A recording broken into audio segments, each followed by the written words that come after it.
Hey guys, close your eyes for a second and picture the sun rising over the Nile.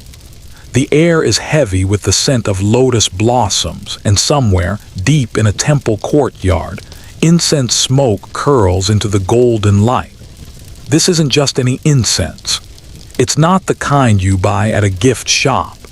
This is blue lotus, the sacred flower of the pharaohs, a blossom so famous in ancient Egypt that they painted it into their tomb walls, carved it into their jewelry, and yes, brewed it into wine. But here's the thing they didn't put in the official history books, that wine wasn't just for flavor. It was a ticket to somewhere else, somewhere between the living and the gods. The ancient Egyptians had mastered the art of getting high thousands of years before the phrase existed. Not for a party, not for a festival in the way we might think today. For them, altered states were sacred tools or bridges to the divine. Imagine priests swaying under the columns of Karnak, their chants mixing with the hypnotic thump of drums, pupils wide, seeing gods that no one else could see. They believed the right plant, the right brew, could open the mind like a temple door. The blue lotus wasn't alone in their arsenal. Honeyed beer laced with herbs, date wine infused with mandrake root, myrrh and frankincense burned not just for smell but for their trance-inducing oils.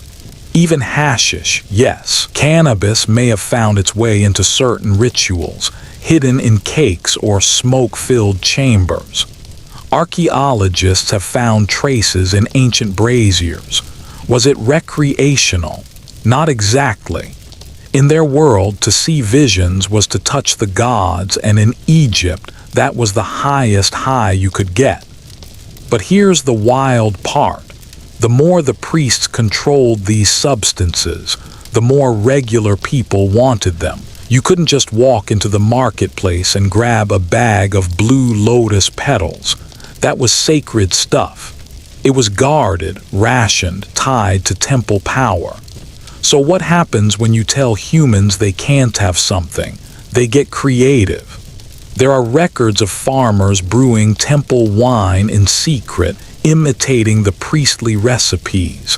Some were mild, some went very wrong. And in the shadows of this history, there's another truth. Ancient Egypt's relationship with these mind-bending plants wasn't so different from other great civilizations. In Sumer, the first cities of Mesopotamia, beer was laced with poppy, yes, opium in tiny doses. The Minoans of Crete carved poppy pods into their goddess statues. And in India, long before the British ever touched the place, holy men were drinking bang, a cannabis-infused milk, to honor Shiva. All of it wrapped in religion, all of it declared sacred. But let's be honest, it wasn't just about holiness. It was about the rush. Now, here's where the story starts to twist, because every time a society wraps pleasure in religion, someone eventually tries to strip it away. In Egypt, during certain dynasties, strict rulers began cracking down. Blue lotus, for the gods only. Hashish, outlawed for commoners. Mandrake root, controlled like gold. The temples said they were protecting purity, but to the people, it felt like they were locking away the keys to heaven. And just like in every other age, from Renaissance Europe banning love manuals to Victorian England blushing at anatomy books, the more forbidden it became, the more desirable it grew. Picture a fisherman's hut on the Nile Delta. The day's catch is drying on racks. The air smells of brine and river mud. Inside, a clay jar of date wine sits tucked behind a woven mat. Floating in the wine, blue lotus petals, slowly bleeding their oils into the drink. He pours a cup for himself and one for his neighbor. The first sip is sweet, earthy. The second starts to blur the edges of the world. They sit in the half-dark, laughing at nothing, speaking in slow, winding stories, and for a little while they're not just fishermen. They're touching something ancient, something holy, something the priests would never admit could happen without them. And here's a thought. What if the pyramids themselves were born in part from these states? What if visions shaped the designs? We know from surviving temple inscriptions that dreams and altered visions were considered messages from the gods.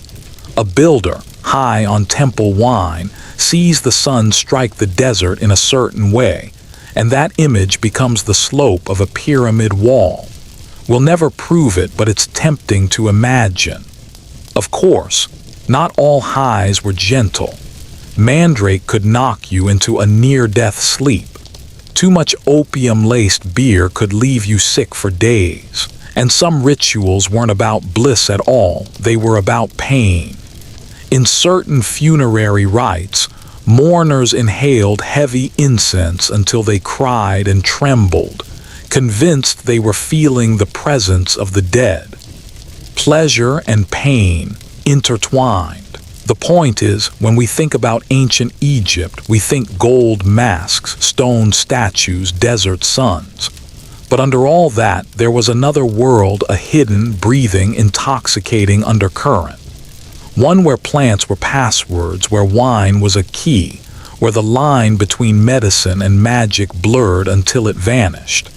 And here's the kicker, this isn't just Egypt's story. This is humanity's story. Every culture, every era has had its forbidden highs. Sometimes they were wrapped in silk and gold leaf. Sometimes they were scribbled in the margins of a cookbook. Sometimes they were just a flower floating in a cup of wine on a hot Nile night. What they all share is this: the human desire to reach beyond ourselves, whether toward the gods, the stars, or just a moment of freedom. And the moment someone tells us we can't, well, that's when the real magic begins. Because here's a secret the ancients knew. The most powerful journeys don't always happen on roads. Sometimes they happen behind closed doors, in whispered recipes, in the flicker of a candle over a forbidden cup. And in Egypt, those journeys could last a lifetime or follow you into the afterlife. So, let's slip back into that world, the one hidden under the carved stone and golden headdresses. Imagine yourself walking through an ancient Egyptian festival, not one of those polite ceremonies you see in museum dioramas, but the kind of night that history books politely gloss over. Torches sway in the wind. Musicians pound drums until the rhythm rattles in your ribs. Somewhere, a jug of blue lotus wine is being passed from hand to hand, and the air hums with the thick, sweet scent of burning resin. This wasn't just about drinking. It was a performance, a spiritual theater where every song, every sip, every dance step was meant to dissolve the boundary between mortal and divine. Priests didn't just chant prayers. They stirred powders into wine, burned oils in lamps, and used the smoke to cloud the senses. The goal wasn't to forget your troubles, it was to feel like you were touching eternity. The most famous of these gatherings, the Feast of Drunkenness. The name alone tells you this wasn't a modest affair. It honored the goddess Hathor, who, according to myth, once nearly destroyed humanity in a bloody rage, until she was tricked into drinking so much red beer. She passed out and woke up laughing. The festival retold that myth in the most literal way possible. People drank until the world tilted. Some swore they saw Hathor herself dancing among them. Others likely just saw double. And it wasn't frowned upon. Quite the opposite. To stagger through the streets, tambourine in hand, was considered an act of devotion. It was chaos, sure, but it was holy chaos. You weren't just partying, you were reenacting a cosmic story, proving to the gods that joy could tame destruction. But Egypt wasn't the only ancient culture that believed intoxication could be a doorway. In Mesopotamia, temple priestesses brewed beer thick as porridge and laced it with spices that gave it an almost electric kick. In Minoan Crete, worshippers of the poppy goddess wore crowns carved to look like opium pods. In India, holy men drank bang, a green, cannabis-infused milk, before stepping into sacred dances. Across the ancient world, intoxication was never just for fun. It was ritual technology. Back in Egypt, though, the line between sacred and everyday life was razor thin. Workers who hauled limestone for the pyramids were paid partly in beer, not the crisp, golden kind you get in a pint glass, but a cloudy, hearty brew made from fermented bread. It was nutrition, hydration, and mild buzz in one.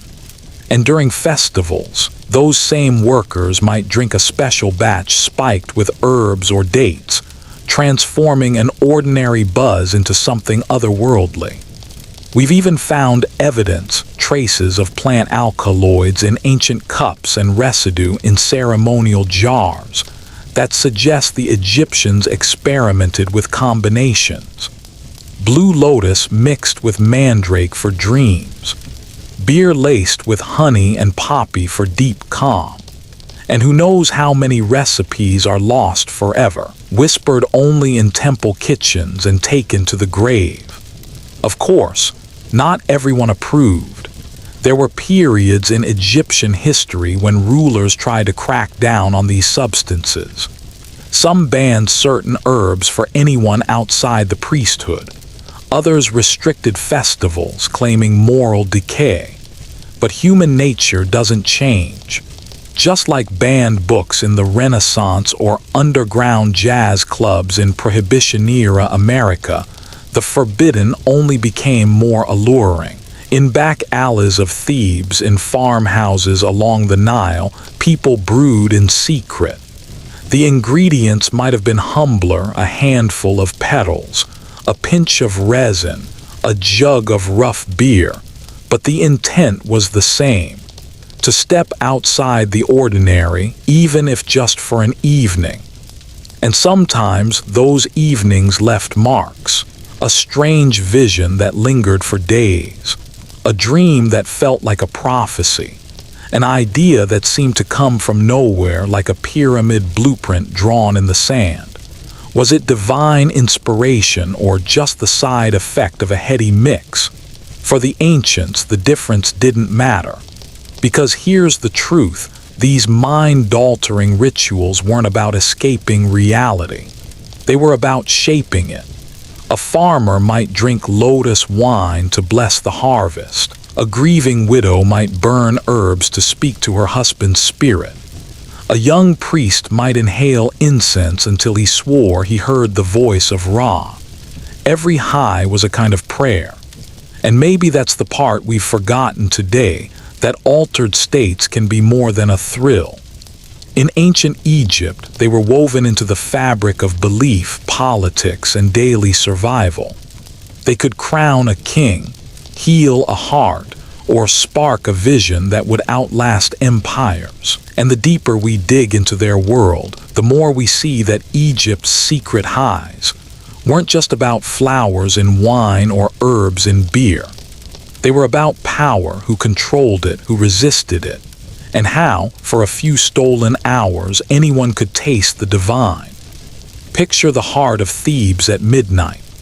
The official festival is winding down, the music fading, the torches sputtering low, but in the narrow alleys behind the grand courtyards, another kind of gathering begins. These weren't for the tourists or the nobility or the priests in spotless linen.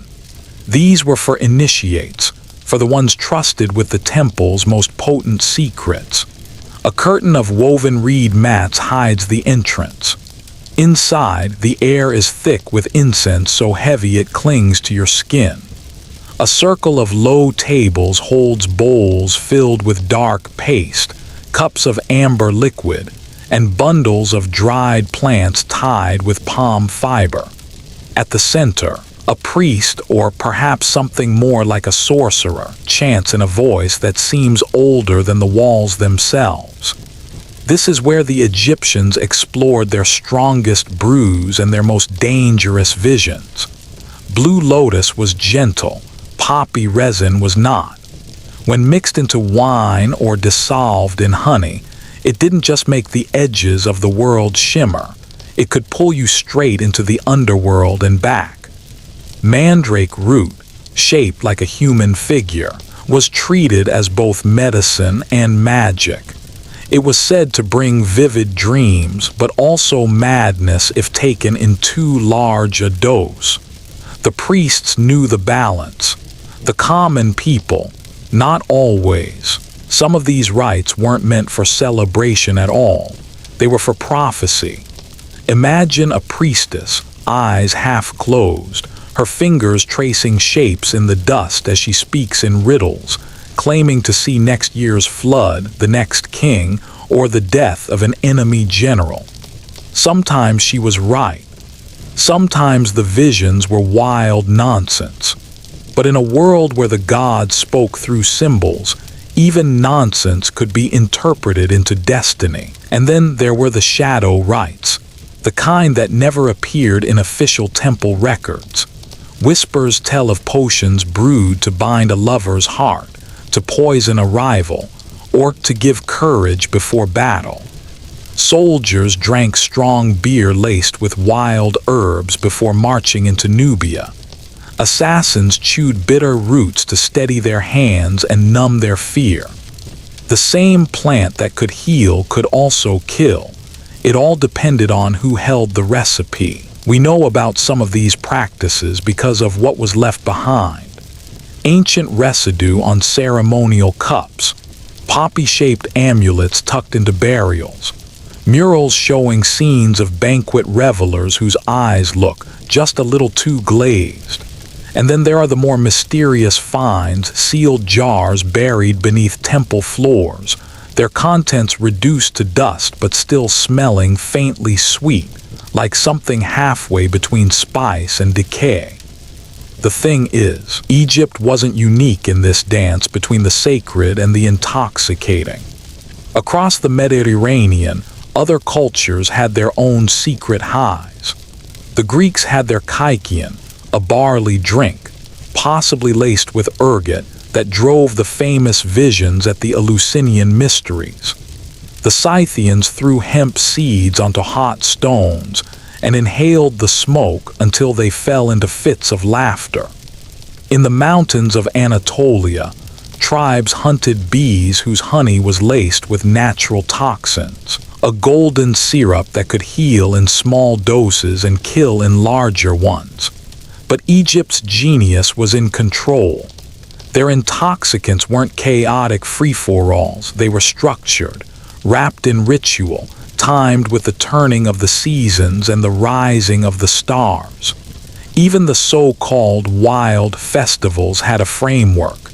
Music had its cues, dancers had their patterns, and the drinks were measured, at least in the beginning of the night.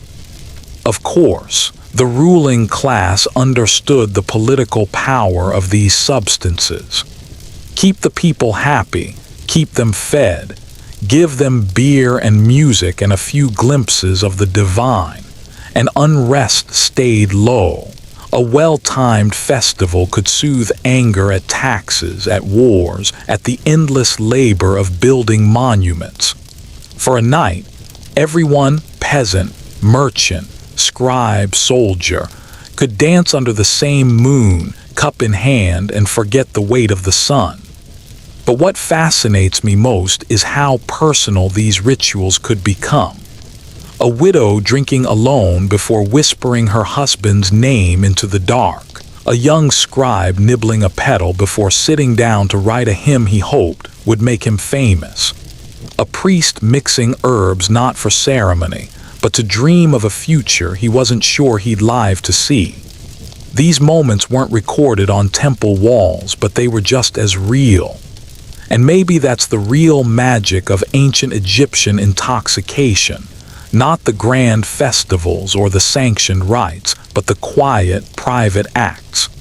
The belief that a flower, a root, a sip from a clay cup could shift the soul closer to the gods, even if only for the length of a single dream. As the centuries rolled on, Egypt's intoxicating secrets didn't stay locked within the Nile's fertile banks. They traveled not in scrolls or temple records, but in baskets, jars, and whispered instructions passed between merchants. Picture the docks at Alexandria, the salty wind carrying scents of myrrh, cinnamon, and something more elusive, the faint, floral trace of blue lotus pressed between linen folds. Traders were Egypt's unwitting ambassadors of ecstasy. A shipment of wine headed for the Greek islands might have been steeped in petals for weeks before departure, arriving richer, darker, and with a subtle warmth that merchants marketed as the drink of the gods. Amphorae sealed with beeswax hid not just olive oil but powdered mandrake root, discreetly tucked into side compartments, labeled only with symbols a knowledgeable buyer could read. And once these goods reached foreign shores, they didn't just remain exotic imports. They took root. Greek physicians began experimenting with poppy infusions, noting their power to dull pain but also to induce strange, drifting dreams. In Phoenician ports, sailors swapped recipes for brewing beer thick enough to serve as a meal, a trick they'd picked up watching Egyptian workers gulp their midday ration before returning to quarry stones. Even in distant markets of the Levant, stories of Egyptian flower wine spread, each retelling adding a little more magic. One version claimed it could make lovers see each other's souls. Another swore it gave warriors the courage of lions.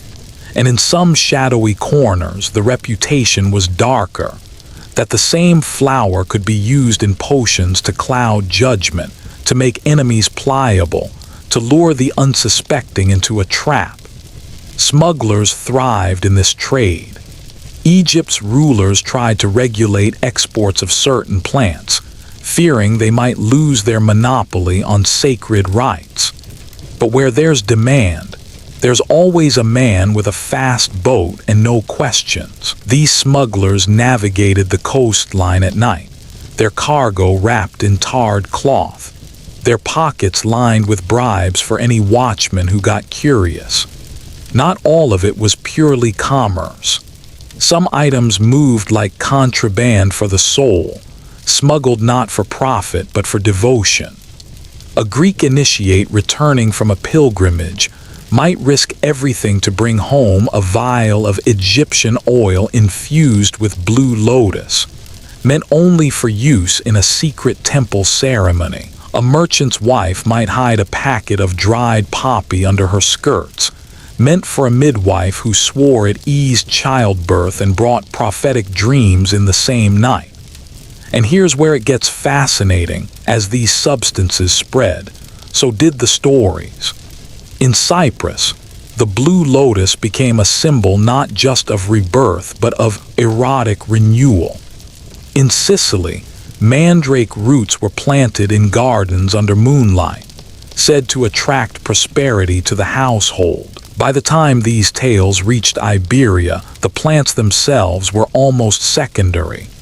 The legend was the intoxicant now, the idea that somewhere far to the east, the Egyptians had mastered a doorway between worlds. Of course, the church, whether in its early Christian form or later medieval authority, took a dim view of this wandering knowledge.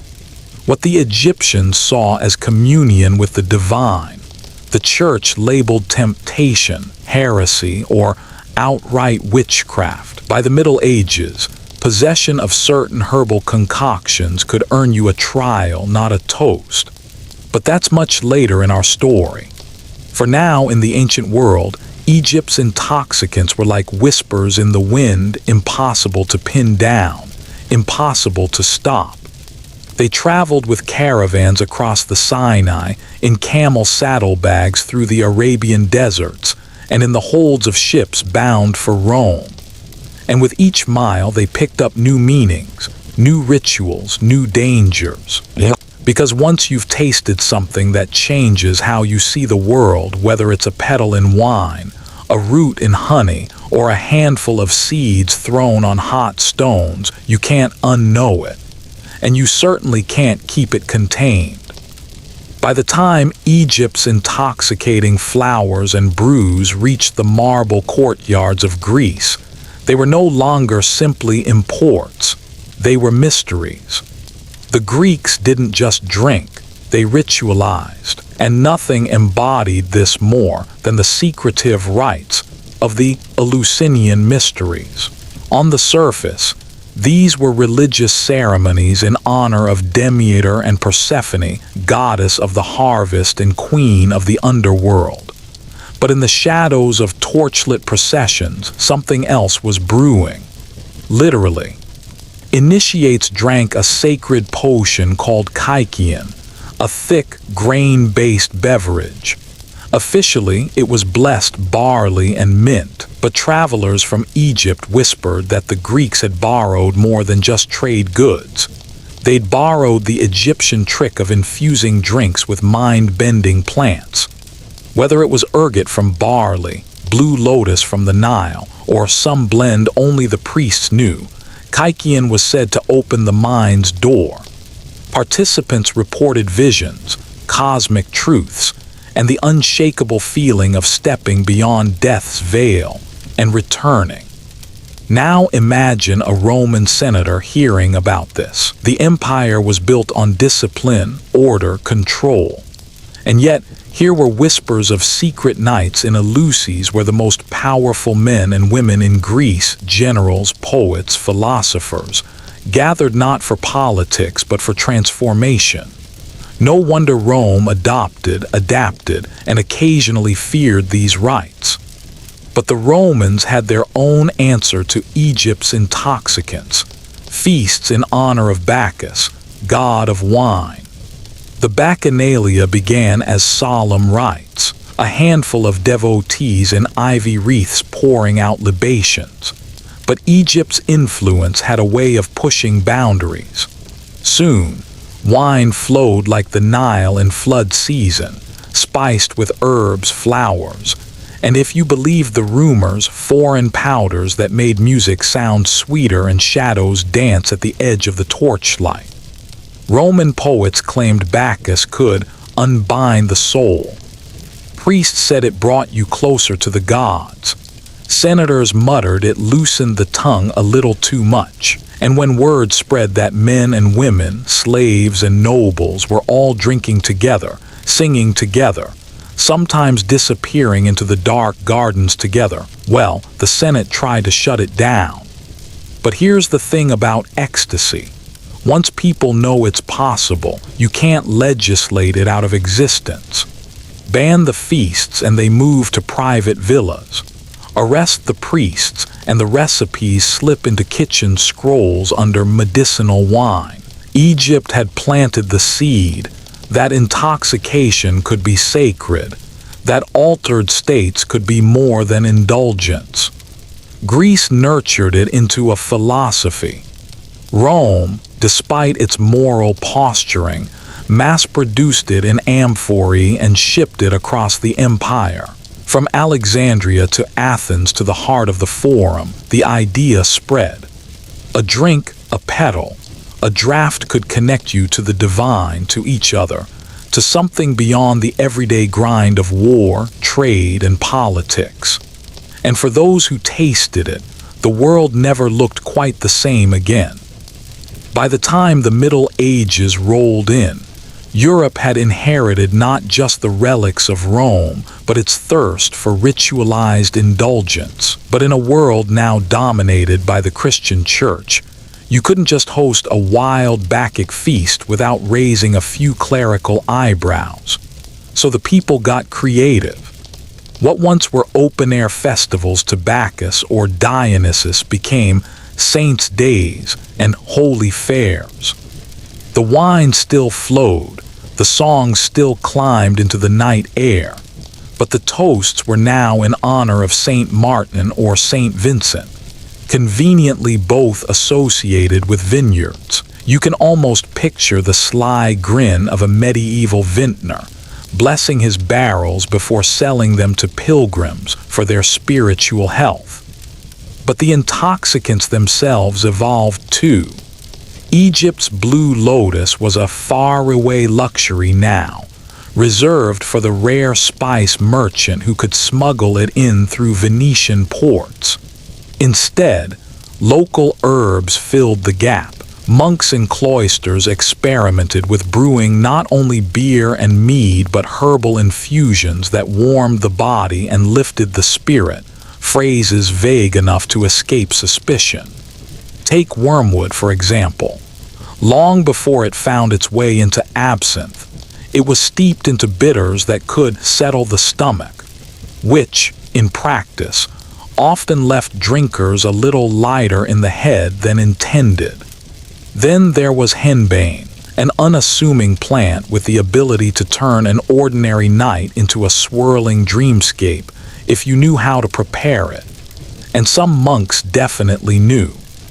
The line between medicine and mind alteration was deliciously blurry in those days. A healer might prescribe a sleeping draught for pain, which just happened to produce vivid, almost prophetic dreams.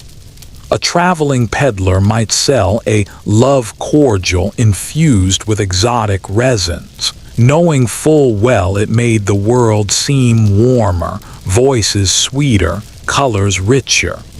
And then there were the festivals. Carnival, for instance, wasn't just about masks and music. It was a temporary suspension of the usual rules, a chance to step into another self. Behind a painted mask, a peasant could become a lord, a nun could become a jester, and wine could be laced with herbs that made the lights seem to bend, and the drums sound like thunder rolling in from another world. The church, of course, kept a wary eye on all this.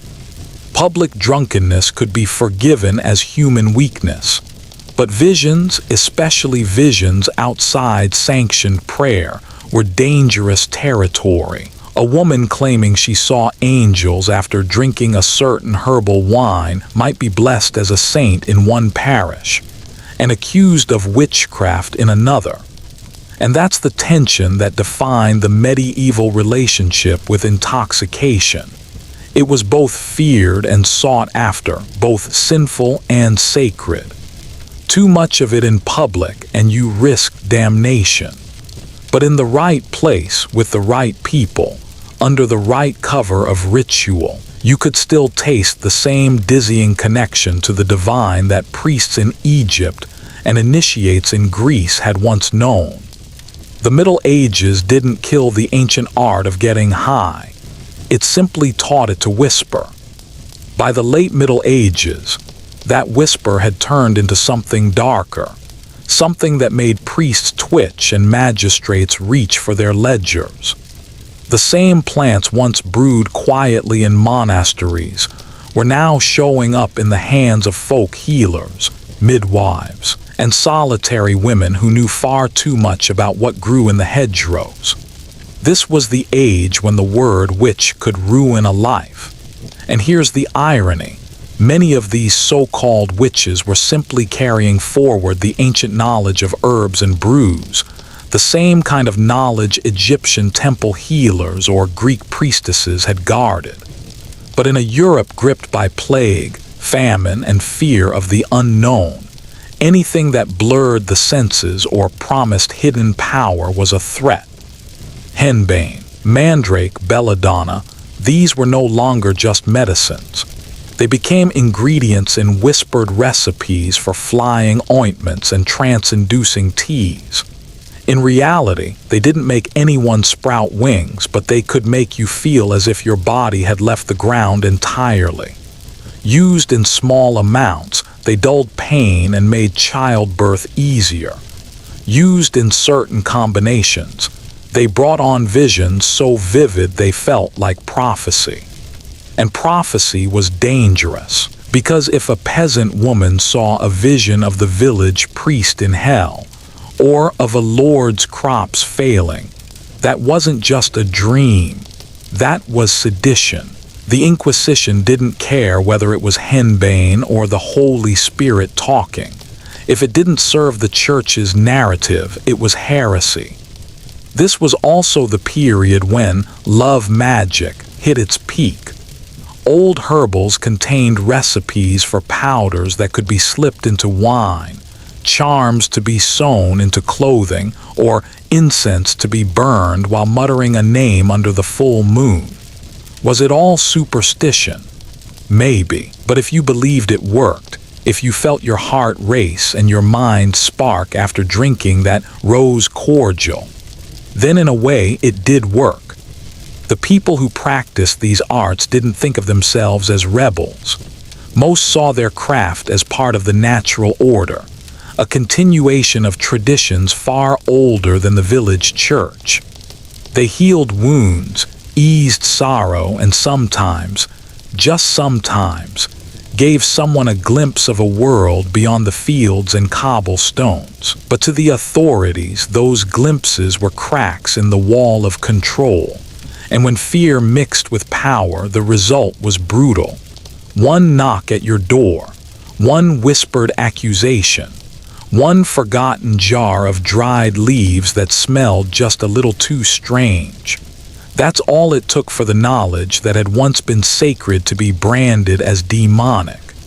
And yet, the recipes survived, hidden in the folds of family Bibles, scratched in the margins of cookbooks, passed from grandmother to granddaughter in kitchens where the windows steamed and the air smelled faintly of honey and crushed leaves. Because you can burn the herbs, you can hang the healer, but you can't kill the hunger humans have always had to feel just a little more than the everyday. When Europe stepped into the Renaissance, it was like the curtains had been thrown open after a long winter. Light, color, and curiosity came rushing in, and with them, an entirely new kind of intoxication. This wasn't the shadowy witch's brew of the Middle Ages, passed in secrecy under threat of the stake. No, this was intoxication dressed in silk robes, sitting in marble halls and speaking Latin. Scholars, artists, and merchants were suddenly obsessed with the human body, not just as a vessel for the soul, but as something to be studied, admired, and yes, quietly indulged. And while the church kept a stern eye on public morality, there was an unspoken truth humming under the surface. The same appetite for beauty that drove painters to capture the perfect curve of a shoulder also drove them to explore the pleasures of the senses in private. This is when ancient texts, dusty scrolls from Greece, Rome, even Egypt began resurfacing in the libraries of the wealthy. Alongside Aristotle and Plato, you could find herbals describing how to make mood-lifting wines, aphrodisiac tonics, and dream-inducing drafts. Officially, they were for medical study. Unofficially, well, you can guess. Venetian merchants brought back more than silk and spices from the East. They brought saffron-laced cordials that made your heart race, opium resin that slipped into sleep like a warm tide, and exotic teas that lifted the mind into strange, sparkling clarity. In the salons of Florence, sipping such a brew while listening to poetry was not considered wicked. It was considered cultured. And then there were the artists. Leonardo da Vinci dissected bodies to understand muscles and tendons, but he also knew how the right combination of scent, wine, and music could bend perception. Writers slipped double meanings into their sonnets, describing intoxication not just from drink, but from love itself. a merging of body and spirit that felt as heady as any drug. Even the most pious scholars weren't immune. A learned man could keep a jar of poppy syrup in his study for sleeplessness, and a cask of fortified spice wine for digestion. But in truth, those long nights discussing philosophy by candlelight were often lubricated by a drink or two that opened the mind in ways logic alone never could. The Renaissance, for all its talk of reason, was intoxicated on art, on ideas, on flavors and sensations that blurred the line between medicine and pleasure. People didn't just want to think more, they wanted to feel more. And so, behind carved wooden doors and tapestries, small circles of nobles and intellectuals experimented, not like wild hedonists, but like connoisseurs. A pinch of saffron in hot wine before a masquerade, a pipe of Turkish tobacco laced with something sweeter before bed, a sugared almond dusted with an herb whose name wasn't written anywhere, just whispered. They called it refinement. We might call it getting high. In Venice, the air itself seemed to hum with secrets. The city was a labyrinth of canals, of masked faces, of whispers that could change a life. By day, it was the beating heart of trade, with merchants shouting prices for cinnamon and silk.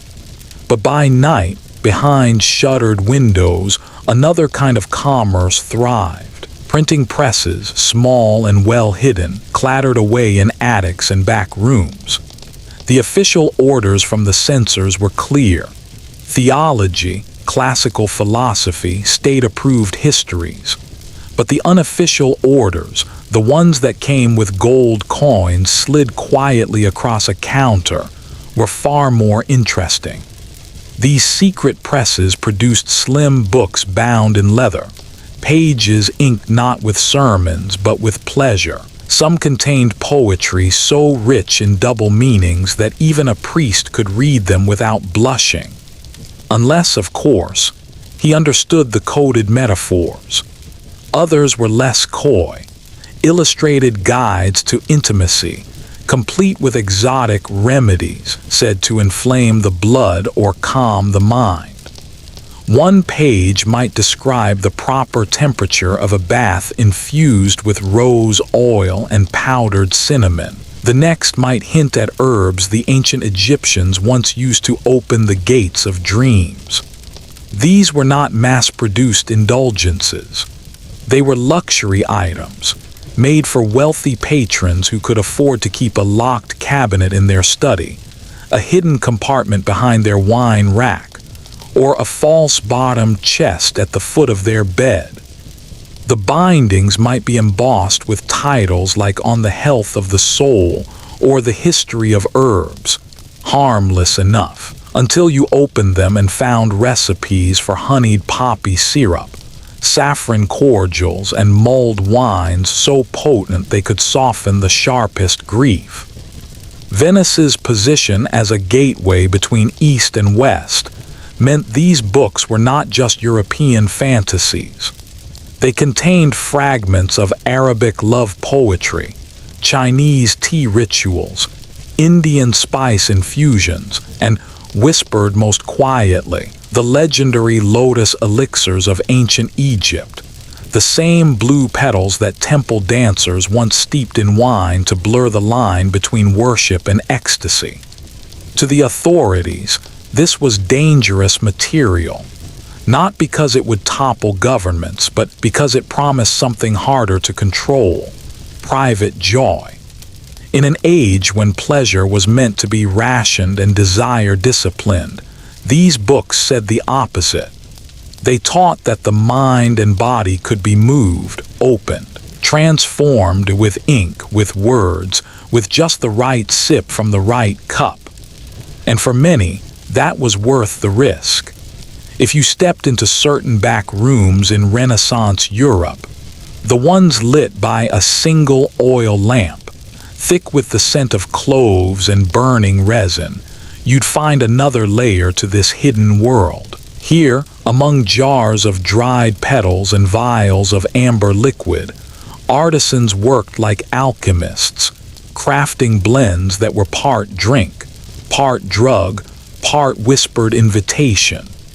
They were not tavern keepers in the usual sense. These were members of quiet guilds, passing recipes from master to apprentice as if they were state secrets. Some specialized in cordials that could make a widow laugh again after a year of mourning. Others brewed herbal wines said to sharpen dreams so vividly you could recall them for days. And tucked between these European concoctions were influences carried by sailors and traders from faraway lands: Persia's saffron honey tonics, India's peppered mango infusions, and Egypt's infamous blue lotus steeped in sweet date wine. The Egyptians had used it for centuries, not just to relax the body, but to bend the mind toward visions. Priests in Thebes once drank it during night-long ceremonies, claiming it brought them closer to the gods. In Venice, those same petals arrived pressed between sheets of parchment, sold to the right buyer in the right quarter of the city. Mixed into a ruby-red wine, the effect was a slow bloom behind the eyes, a drifting warmth, a sense that the candlelight itself was breathing. But these gatherings weren't just about intoxication. They were performances. A lute might be playing in the corner, a storyteller weaving verses that blended biblical parables with sly innuendo. Guests reclined on cushions, sipping from carved cups as the room thickened with the fragrance of burning myrrh. And in this haze, conversations loosened. Ideas once too dangerous to speak aloud, about love, about faith, about who should really hold power, found their way into the open.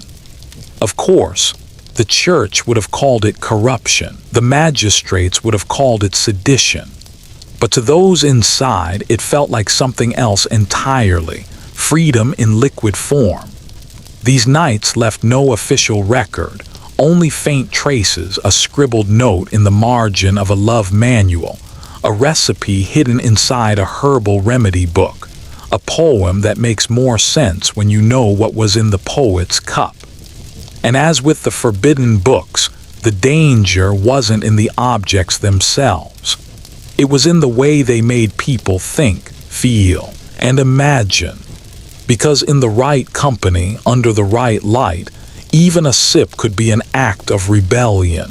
From the candlelit parlors of Venice, the trail of these intoxicating curiosities stretched far beyond Europe's stone walls. Follow the scent of cinnamon and lotus down the docks, and you'd find merchant ships rocking in the harbor, their holds stacked with crates stamped in strange scripts. These were not just the standard spices for the noble kitchens. Hidden among the peppercorns and saffron were bundles wrapped in palm leaves, each carrying something the customs men either didn't understand or were paid not to notice. Sailors whispered about the ports of Alexandria, where markets buzzed like living beehives and gold changed hands faster than the tide. Here, in the shadow of minarets and ancient ruins, traders from every corner of the known world hawked wares that blurred the line between medicine, luxury, and outright sorcery. A crate of nutmeg could be a kitchen treasure, or the base for a heady drink that kept you awake and giddy until sunrise. But nothing drew more curiosity than the relics of Egypt's own ancient indulgences. The merchants knew the stories, how the pharaohs' courts once swirled with wine scented by blue lotus, how festival crowds in Thebes drank beer thickened with sedges and sweetened with figs, until the streets danced in a blur of color and song. Greek visitors centuries earlier had written, half in awe and half in judgment, that Egyptians could drink themselves into visions of the gods and wake the next morning without shame. By the Renaissance, some of these same substances slipped quietly back into Europe. A jar of dried petals from the Nile Delta, a small amphora of honey-thick beer brewed to a recipe older than Rome. These became tokens for the daring, and the wealthy passed hand to hand in back rooms and merchants' houses. You couldn't buy them in the open market, but if you knew the right sailor, you could drink something Cleopatra might have sipped before meeting Caesar. And it wasn't just Egypt's plants that traveled. Manuscripts did too. Traders smuggled illustrated herbals across the Mediterranean, their pages describing roots that stirred passion or calmed the mind. Some were practical pharmacology, others pure poetry, but all were considered suspect by European censors. They feared not just the recipes, but the knowledge itself, the idea that pleasure and healing could spring from the same source. In these exchanges, the boundaries between cultures blurred. Venetian brewers steeped lotus petals in Tuscan wine. Alexandrian apothecaries experimented with Italian vermouth. Somewhere in this quiet mingling, a secret fraternity of taste and sensation emerged. Unspoken alliances between sailors, scholars, and thrill-seekers who believed that the world's most dangerous ideas often came in the form of a sip, a leaf, or a page. And just like the forbidden books, these goods carried more than flavor or intoxication. They carried stories, stories that could turn a night of drinking into a journey through time, straight to the heart of ancient kingdoms. Picture this: the sky over Thebes blushing gold as the first drums begin to echo through the streets. The Nile is a ribbon of fire in the sunset, and the air is thick with the perfume of blue lotus drifting from garlands hung in doorways. This isn't an ordinary evening. It's the feast of Hathor, the goddess of music, joy, and ecstatic transformation. Priests in linen robes file out from the temple, each carrying jars of sweet, cloudy beer brewed not for thirst, but for transcendence. The recipe: barley malted under the sun, fermented with dates laced with herbs that hum against your tongue, a drink meant to loosen the tether between body and spirit. When the first cups are poured, the crowd leans forward eager. No one here drinks to forget. They drink to remember the joy of the gods, the turning of the seasons, the simple fact of being alive. And somewhere, deep inside the temple, the inner sanctum pulses with another layer of the ritual. Blue lotus petals float in bowls of wine, their faint alkaloids slipping into the bloodstream like a whisper. It's said the flower opens not just the senses, but the self, coaxing visions of gods and ancestors. The Egyptians called it the key to the horizon, a bridge between this world and the next. Dancers appear, their limbs painted with ochre and gold, moving in spirals to the rhythm of sistrums and frame drums. Each movement isn't just art, it's invocation, a physical prayer. As the music swells, the crowd joins in. Some sway. Some laugh until tears stream down their faces. Others fall silent, eyes closed, as if listening to something far beyond the mortal ear. Foreign visitors, Greek merchants, Levantine traders, even the occasional Roman before Rome was Rome, would later write about these nights in tones caught between fascination and scandal. They spoke of women crowned with lotus blossoms, men crowned with ivy, strangers embracing as if they had known each other for lifetimes. The truth was simpler and more mysterious. Here, in the heart of Egypt, intoxication wasn't a vice. It was a form of worship. And it wasn't only Hathor's feast. Festivals for Osiris, the god of rebirth, were soaked in similar libations. The myth said Osiris taught humanity agriculture and brewing, and during his rites, people drank as if to embody the fertile flood of the Nile itself. Beer, wine, honey, mead, all became liquid prayers. The remarkable thing, these weren't secretive affairs. They were public, joyous, woven into the fabric of civic life.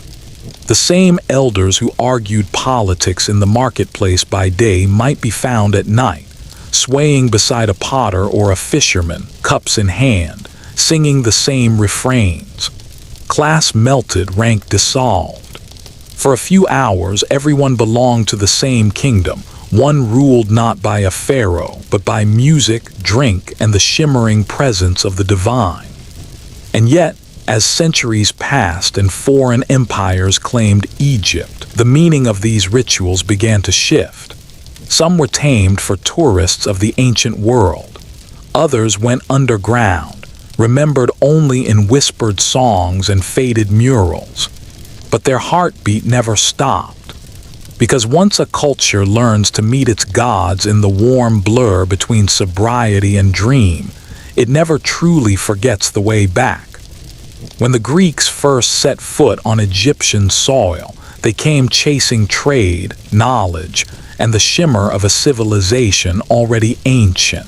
But they also came away with something far less tangible, a taste for Egypt's intoxicating blend of ritual and revelry. To a Greek, used to the symposium, those elegant, wine-soaked evenings of philosophy, music, and sly flirtation, the Egyptian feasts felt both familiar and utterly alien. The wine was thicker, perfumed with blue lotus and cinnamon. The music wasn't the plucked lyres of Athens, but a pounding, hypnotic thrum of drums and sistrums that seemed to dissolve the boundaries between self and crowd. And the purpose, not debate, not politics, but to step into the presence of the gods, barefoot and unguarded. It didn't take long for elements of these Egyptian celebrations to find their way across the Mediterranean. Greek travelers brought back stories and sometimes smuggled jars of lotus-infused wine. They told of festivals where the line between sacred and profane blurred in the heat of the night. Soon, in the port cities of the Aegean, small private gatherings began experimenting with these Egyptian wines, pouring them during Dionysian rites, where the god of wine, ecstasy, and theater was honored with a similar loosening of the human heart. The Romans, predictably, took it further.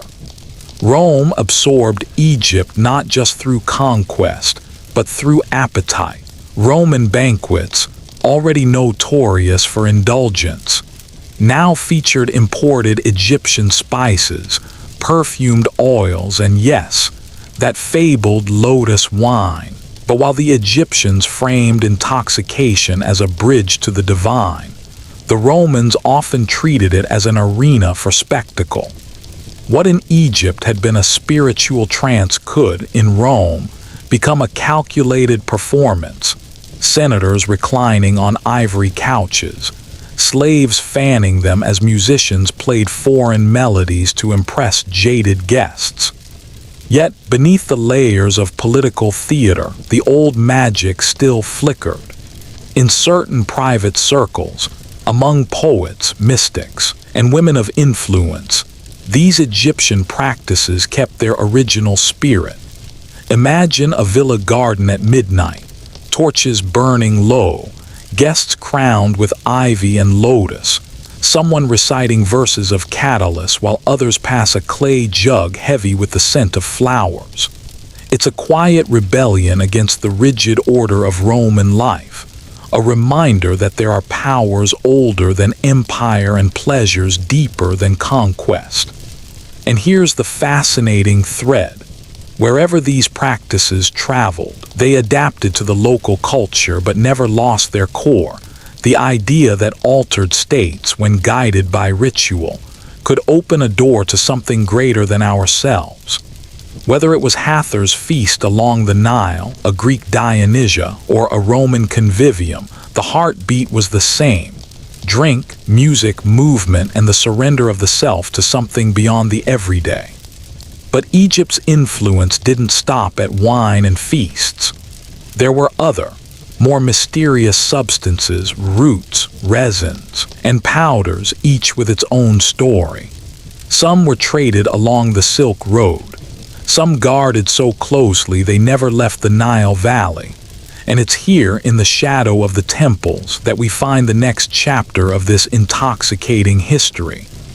Deep inside the cool, echoing corridors of Egypt's temples, far from the public feasts and riverside revelry, another kind of ritual unfolded. This was not the drunken ecstasy of a festival crowd, but a slower, more deliberate journey into altered states guided by priests who knew exactly how to bend the senses. Here, the intoxicants weren't served in goblets. They smoldered on braziers, were rubbed into skin as fragrant oils, or hidden in bitter powders mixed with honey. The most famous of these was kaifi, a complex incense made from more than a dozen ingredients: honey, wine, raisins, myrrh, frankincense, juniper, and a few botanicals the priests never recorded for outsiders. Burned slowly, kaifi filled the chamber with a smoke so thick it seemed to ripple like water in torchlight. Those who breathed it often described feeling as though their limbs were weightless, their thoughts slowed, and their dreams turned vivid and strange. Then there was blue lotus, not only steeped in wine but pressed into oils for anointing the skin. In certain rituals, initiates were rubbed from head to toe with these perfumed blends, the aroma sinking into their pores, the active compounds seeping into the bloodstream. The effect wasn't a sudden rush, it was a gradual unmooring, as if the body stayed grounded but the mind began to float toward a horizon it had never seen before. Some substances were harsher, reserved for only the most trained adepts. There are papyrus fragments hinting at desert plants with sharp heat that could induce visions after just a few mouthfuls. The accounts are poetic but unmistakable. A priest walking through the sky, a dancer becoming flame, a supplicant speaking with the falcon-headed one. Whether these were divine encounters or chemically induced hallucinations is something modern science still debates. But to the Egyptians, there was no difference. What made these practices remarkable wasn't just the chemistry, it was the control. These weren't substances for everyday indulgence. They were keys, turned only in the right lock at the right moment with the right words spoken. And the priests were the locksmiths. They chose the dosage, the sequence, the chants that would accompany the rising tide of sensation. They knew how to bring someone back gently from the edge, or, if the ritual demanded, how to push them further into the current. Outside Egypt, these secrets traveled in whispers. Traders carried small amounts of resin or powdered root, but without the full recipe, without the temple context, much of the magic was lost. Still, echoes of these rites appear in far-flung cultures, in Greek mystery cults, in Persian fire temples, even in the perfumed smoke of Indian sanctuaries. And here's the paradox. The Egyptians were obsessed with order, law, and precision. Yet at the heart of their spiritual life they embraced substances that dissolved boundaries and unraveled certainty. They believed that to touch the divine, you sometimes had to step outside the ordinary shape of yourself. And they built entire systems to make sure that journey was both safe and sacred. But intoxicants weren't the only way they bridged the worlds of flesh and spirit. Sometimes the connection came not through smoke or wine, but through something even more unpredictable, the human body as a host for the gods themselves. That's where possession entered the picture, and it was every bit as strange, theatrical, and awe-inspiring as you might imagine. In the torchlit halls of ancient Egypt, possession wasn't a parlor trick. It was theater, ritual, and revelation all at once. The idea was simple, but the execution was mesmerizing. A god could enter the body of a willing vessel and speak, dance, or act through them. The chosen vessel was usually a priestess, a dancer, or a singer trained from childhood in breath control, rhythm, and the sacred myths. She would prepare for days, bathing in scented water, fasting, and reciting prayers until her voice was as steady as a drawn bowstring. On the night of the rite, the air inside the temple would be heavy with incense, sometimes blue lotus-infused kai-fi, sometimes other blends only the inner circle knew. The music would begin as a heartbeat, a single drum. Then flutes joined, weaving slow, winding melodies that seemed to pull the mind into another rhythm entirely.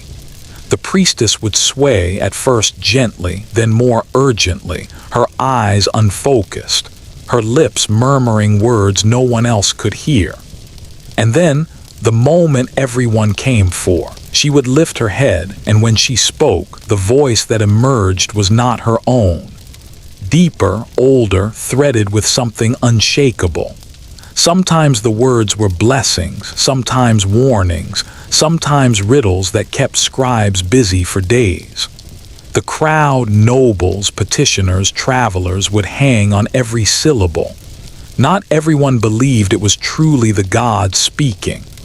Some whispered it was clever stagecraft, the product of performance, plant-induced trance, and the human hunger to believe. But for those in the room, doubt rarely survived the intensity of the moment.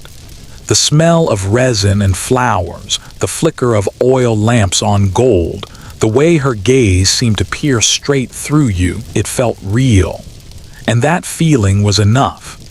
Possession rituals weren't just spiritual entertainment. They were politics. A pharaoh seeking to justify a decision might arrange for a temple oracle to deliver divine approval. A general might seek a prophecy before war. Families would come hoping for guidance on marriages, crops, or disputes. The gods' words, whether cryptic or clear, could shift the fate of households and kingdoms, but there was always a cost. The vessels often collapsed afterward, drenched in sweat, their muscles trembling. Some would sleep for a full day. Others claimed fragments of the god lingered in them, changing their dreams, sharpening their senses, or leaving them with aches that no healer could cure. In a world where life was precarious and the gods were everywhere, in the floodwaters of the Nile, in the wind off the desert, in the gleam of a scarab beetle, possession was a way to touch that power directly. For the Egyptians, that was worth the exhaustion, the danger, and the whispers. And yet, as intoxicating as possession was, it was only one thread in a much larger tapestry of altered states. Because sometimes the journey wasn't about inviting a god in, it was about sending your own soul out. And that's where the ancient art of dream travel began. In ancient Egypt, the night was more than rest. It was a bridge. When the sun god Ra sailed into the underworld each evening, Egyptians believed human souls could follow, slipping past the boundaries of waking life into realms where gods, ancestors, and visions awaited. They called it dream travel. And it wasn't the accidental kind where you wake up unsure why you were running from a hippo. This was deliberate, planned, a spiritual expedition. Priests oversaw the process in special chambers, cool, dim rooms lined with painted stars on the ceiling and lotus flowers in carved stone vases. The air was thick with the scent of blue lotus and sweet kai-fi incense, believed to quiet the body while loosening the mind's grip on reality. Petitioners would fast or eat only light foods before the ritual, and some drank herbal infusions designed to sharpen dreams. The goal was simple: to meet the divine in the world between worlds. You might seek healing, answers to a dispute, or a vision of a future yet to come. You'd lie on a reed mat or, in some temples, on a stone bench carved specifically for dream rites. A priest would recite protective spells to keep wandering spirits at bay. Then, silence, except for the slow, steady beat of a drum that seemed to echo inside your skull. Some accounts describe the dream state as vivid beyond belief. Petitioners claimed to walk through gardens lit by a moon that didn't exist, to converse with jackal-headed guides or receive gifts from deities. A necklace from Hathor, a staff from Thoth. Others reported visions that felt uncomfortably like warnings. Collapsing buildings, droughts, or the shadow of a crocodile gliding just beneath dark waters. When the dreamer awoke, the priests would sit with them, parsing symbols as though decoding a letter from the gods. A lotus in bloom might mean rebirth. A broken jar could warn of betrayal. And if you saw the sun rising over the horizon, it was often taken as a sign of divine favor. Dream travel wasn't just for the elite. Farmers, soldiers, even travelers could sometimes take part during festival times. In certain villages, families would sleep near the local temple in hopes their ancestors might visit them in the night, offering advice or reassurance. To modern eyes, it's tempting to see these rituals as ancient psychology, a way to access the subconscious, framed in divine language. But for the Egyptians, there was no separation between mind and spirit. A dream wasn't just your brain playing tricks, it was a message. And if you knew how to ask the right question before sleep, the answer might change the course of your life. And yet, not all messages from the unseen came in dreams. Some came when the air was so thick with incense and song that you weren't sure if you were awake at all. That's when the music itself became a pathway to the divine.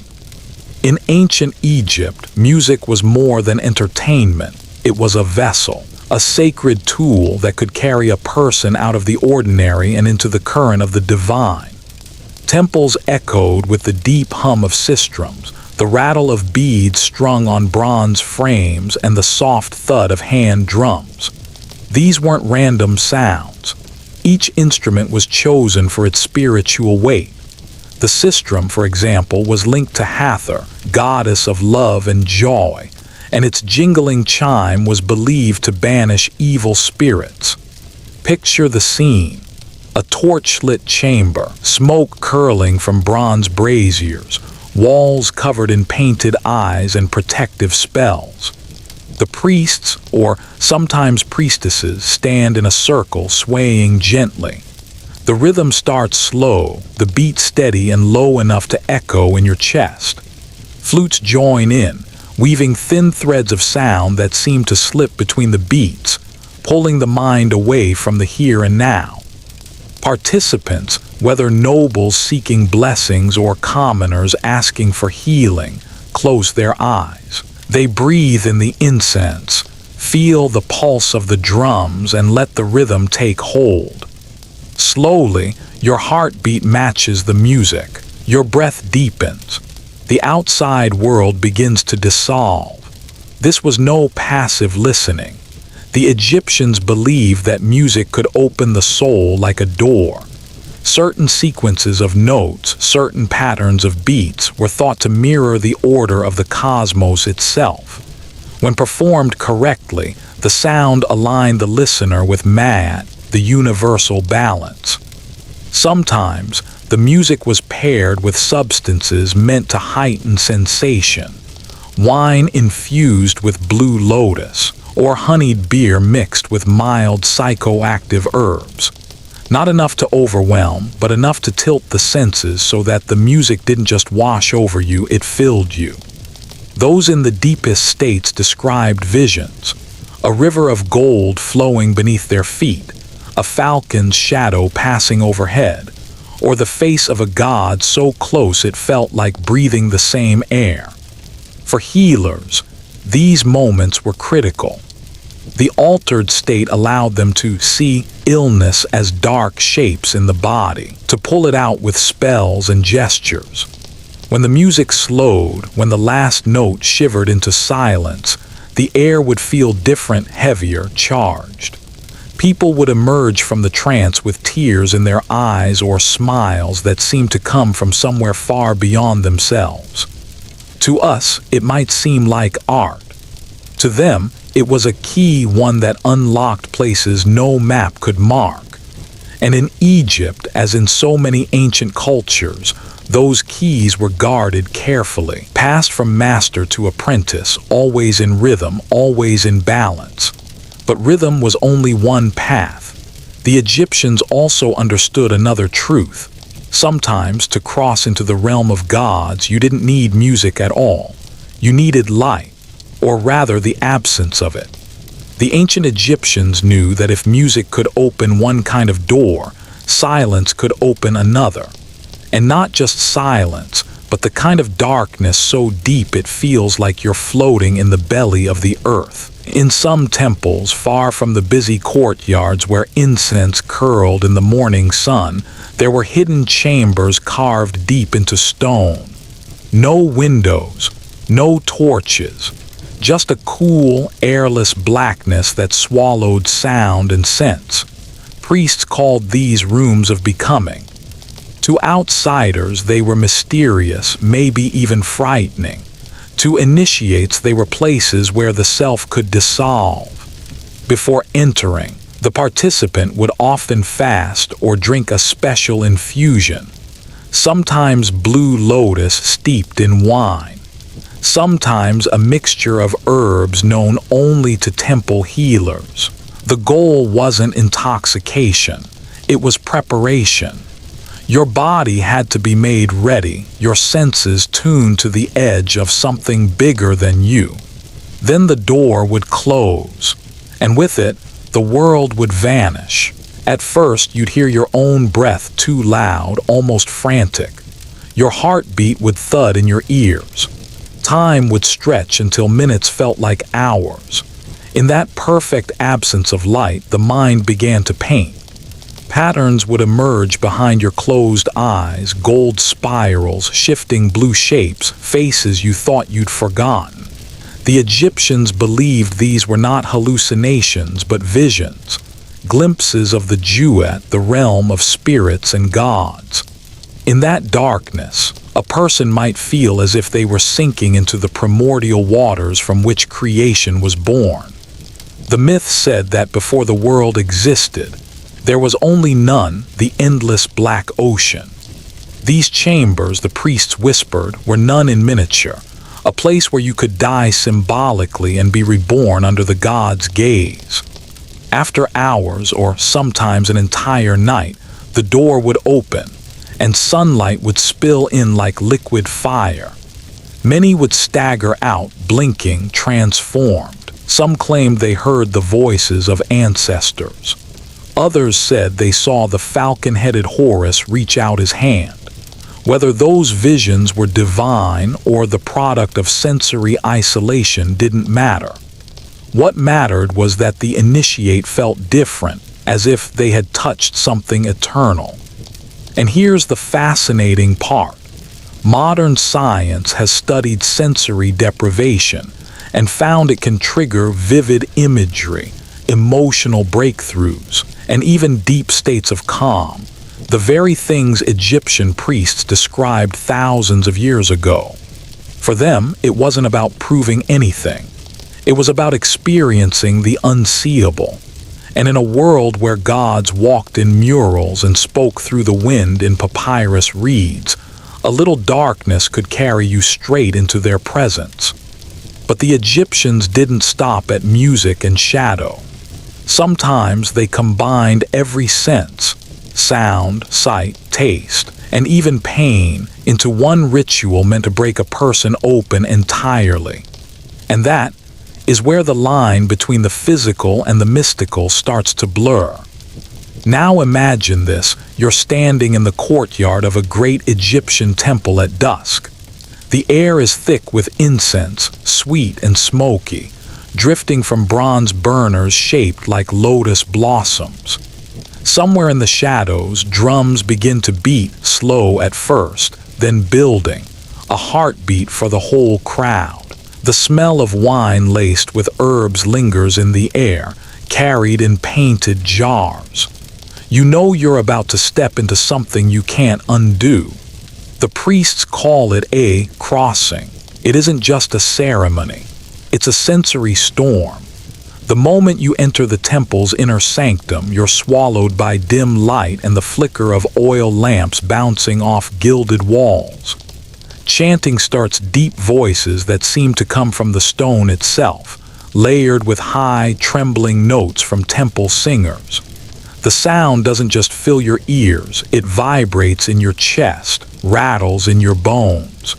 A cup is pressed into your hands. It's warm, the liquid inside scented with honey, blue lotus, maybe even a hint of something bitter, something meant to open the gates of the mind. You drink because everyone does, because refusing would feel like stepping out of the river when you've already waded in waist deep. The drumming quickens. The air is so thick with incense your eyes water. And then comes the movement, dancers in leopard skins twirling in tight circles, priests lifting their arms to the carved ceiling, as if inviting the gods to step down. You move too, almost without thinking, the rhythm carrying you forward.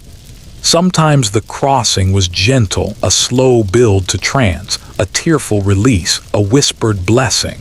Other times it was overwhelming. The chants would spiral into chaos, the drummer's hands a blur, the incense smoke so dense it seemed alive.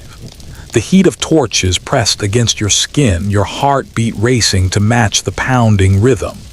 And then the break. Everything would stop. Silence so sudden it rang in your ears. You'd stand there swaying, heart hammering, feeling like the walls themselves were breathing.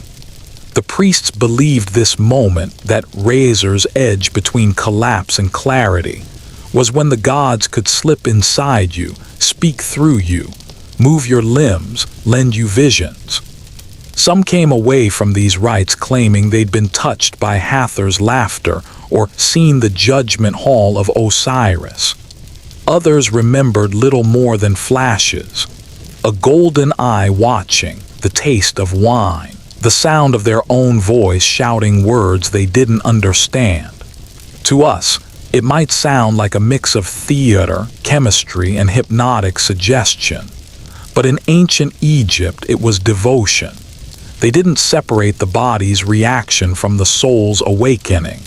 To feel deeply, to be overwhelmed, was proof you'd been close to the divine. And that's what made these rituals addictive. Because once you've touched that kind of intensity, the quiet, everyday world feels too small. But the night didn't always end when the last chant faded and the temple doors closed. For some, the crossing only lit a fuse, and what came after was just as intoxicating. Imagine stepping out into the cool air of the courtyard, skin still damp with sweat, head buzzing like a struck bell. The stars above Egypt's black desert sky seemed sharper, almost too bright, like the gods had polished them while you were inside. Vendors sometimes lingered outside the temple gates, selling honey cakes, figs, or more cups of that heady wine. People clung to each other in loose circles, retelling visions they just had, trying to put into words things that didn't quite belong to language. And if you'd been inside, if you'd felt the smoke in your lungs and the drumbeat in your ribs, you'd understand without a single word. There were whispered gatherings, too small, candle-lit rooms behind taverns where the night's energy was stretched as far as it would go. Musicians plucked at lyres. Women painted their lips in crushed carnelian. Men traced patterns on the floor with spilled wine, claiming they were reading omens. It wasn't all sacred here. The line between holy ecstasy and earthly indulgence blurred fast once you stepped beyond the temple walls. Some would say this was dangerous, that the gods didn't like their gifts being twisted into pleasure for its own sake. But others believed the gods delighted in it, that Hathor and Bes laughed along with the dancers, that even solemn Osiris understood the need for release. After all, what is worship if not giving your whole self over to the moment? The danger wasn't just spiritual. Strong wine and lotus brew dulled judgment, and the alleys near the river could be treacherous. Still, the pull was too strong for many to resist. The crossing had cracked something open inside them, and until that feeling faded, the world outside the temple felt like an extension of the ritual. And that's the thing in ancient Egypt, devotion didn't live in a box labeled religion. It bled into food, music, touch, laughter, and even risk. Once you tasted that intensity, you were chasing it in everything you did. But the Egyptians didn't only chase that rush inside temples. Sometimes, the high came from the desert itself. Imagine walking out past the last line of palms, where the sand glows like fire under the sun, and the horizon melts in waves of heat.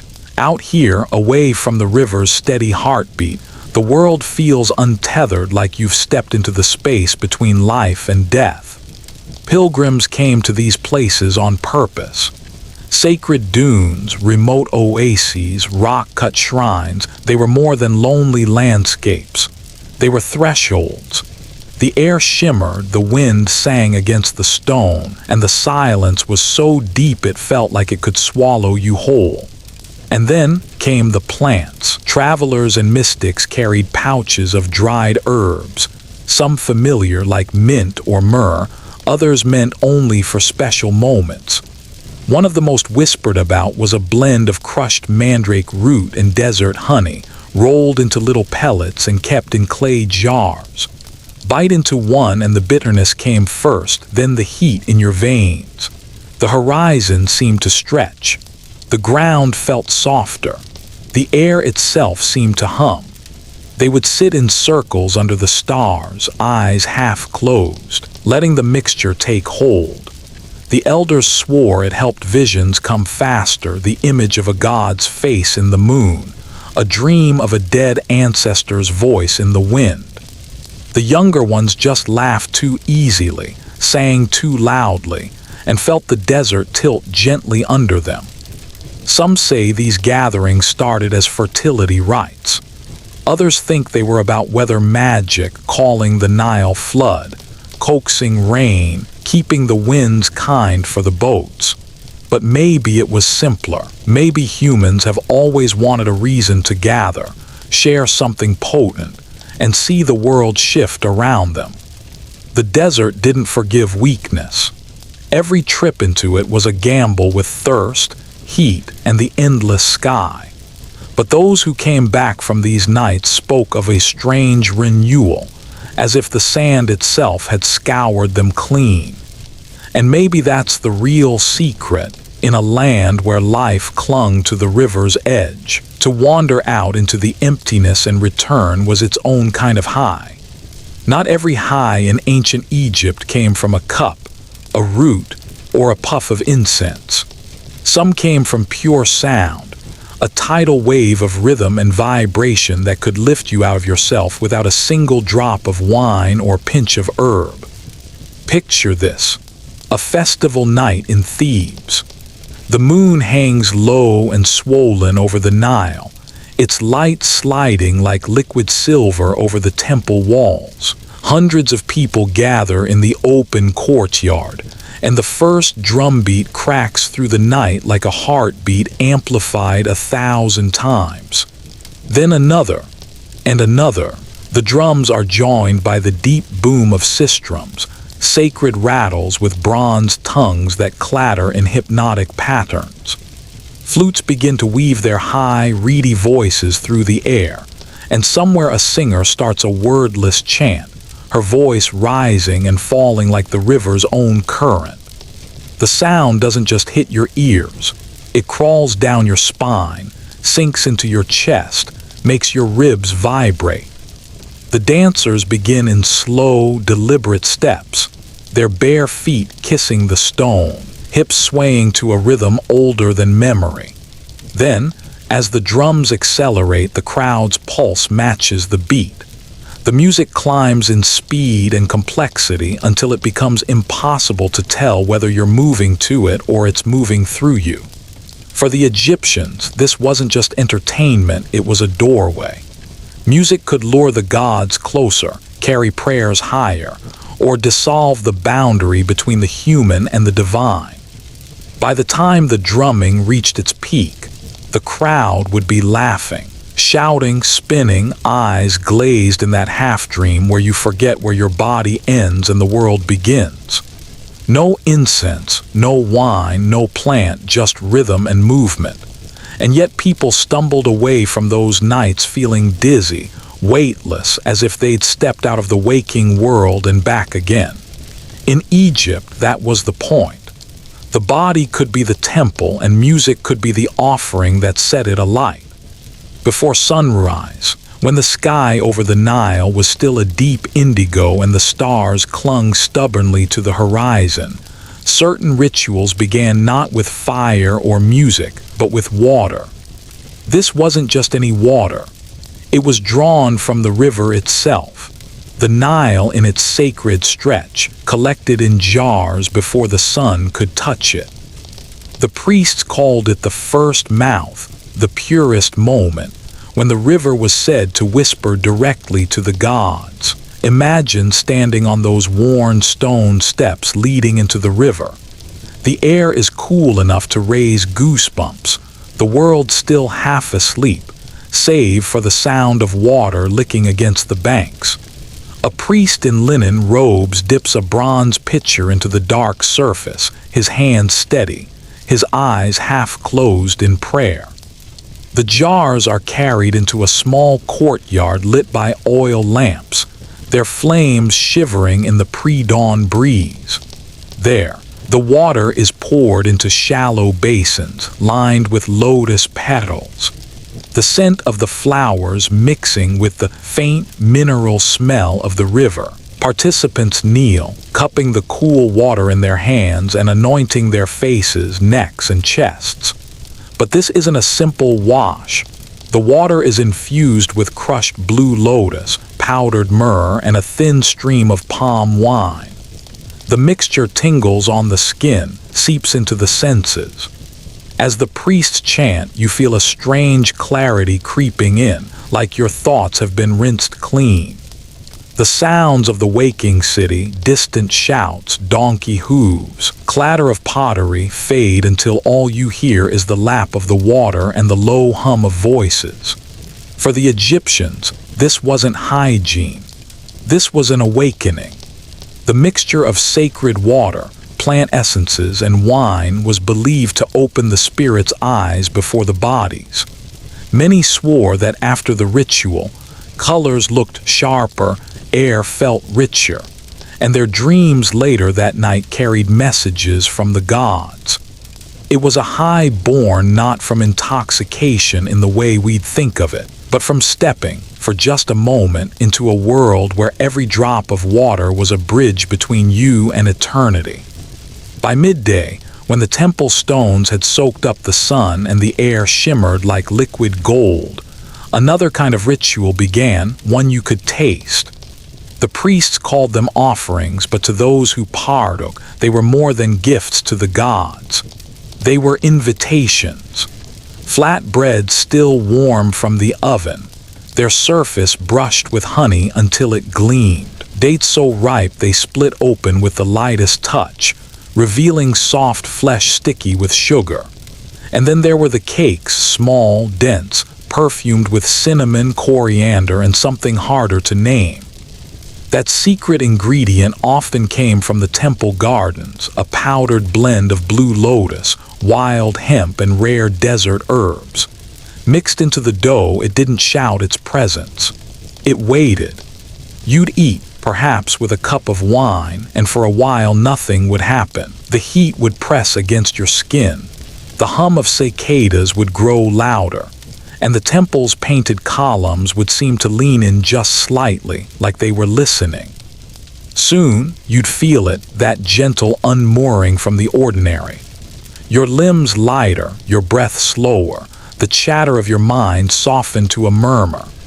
In the shade of the courtyard, surrounded by pillars painted with papyrus stalks and winged goddesses, you'd feel as if you'd stepped into the painted world itself. The Egyptians believed food could be a vessel for divinity. That flavor could be a kind of prayer. To share these cakes during ritual wasn't just hospitality. It was communion. Everyone eating from the same offering. Everyone touched by the same unseen thread that wove through the bread, the herbs, the wine. For some, it was joy, uncontrollable laughter bubbling up at nothing at all. For others, it was vision, colors bleeding into one another until the boundaries between sky, river, and temple walls blurred. And always, there was that lingering sweetness on the tongue, a taste that stayed long after the meal was gone, as if the gods themselves had left a mark. Because in Egypt, intoxication wasn't an escape. It was a return to a place where the human and divine could share the same table. And then there was the beer, thick, cloudy, more like a meal in a cup than the golden liquid we think of today. Brewed from barley and sometimes sweetened with dates, it was the lifeblood of the Egyptian table. But in the temples, beer wasn't just refreshment, it was alchemy. The brewers in service to the gods had recipes no common tavern would dare attempt. Into the bubbling mash, they would stir honey, crushed pomegranate seeds, and powders from the storerooms, ground lotus petals, fragments of aromatic resin, even a pinch of desert poppy. This was beer with a purpose. Served in wide-mouthed jars, the liquid was warm, earthy, and heavy with scent.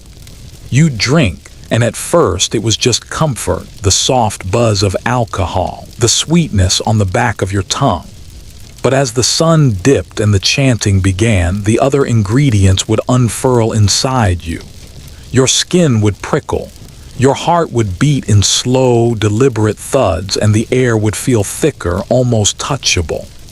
The priest said beer was the gift of Hathor, goddess of love, music, and intoxication.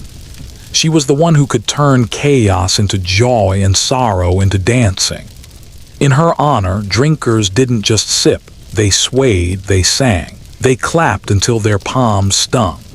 The courtyard would pulse with the sound of sistrums shaking, the rattle echoing off the temple walls like the heartbeat of the goddess herself. Sometimes, the festival beer blurred the lines between celebration and vision. People swore they saw the goddess's golden face appear in torchlight or felt her cool hand brush their cheek. And perhaps that was the point. The beer didn't just warm your body. It opened a door. In Egypt, to be lifted by drink wasn't a sin. It was a way to rise high enough to meet the gods halfway. But not everyone sought the gods through drink. Some preferred the path of breath, the slow, deep inhalation of scent until the world around them blurred. In the shadowed chambers of the great temples, bowls of burning resin would smolder for hours. Frankincense from Arabia, myrrh from Punt, sweet kaifi blended from raisins, honey, wine, cinnamon, and more than a dozen herbs. The smoke was thick and alive, curling in serpentine ribbons through the lamplight. Priests believed that scent was a bridge. Unlike food or drink, it bypassed the stomach and moved straight to the mind. A single breath could carry a prayer higher than 100 spoken words. And if that breath carried the right mixture, say, Kai-Fi laced with blue lotus, it could also carry you somewhere you hadn't meant to go. Your vision might swim. The gold on the temple walls would seem to shimmer. Shadows might shift into the forms of jackals, falcons, or human figures with the heads of gods. Sometimes it was gentle, a floating warmth, a feeling of being watched with kindness. Other times it struck like lightning, a rush of heat in your veins, the strange certainty that someone was standing just behind you, whispering in a language you couldn't quite catch. These scents were not random luxuries. Each recipe had purpose: to call a god, to calm a restless spirit, to open the hidden eye within the mind.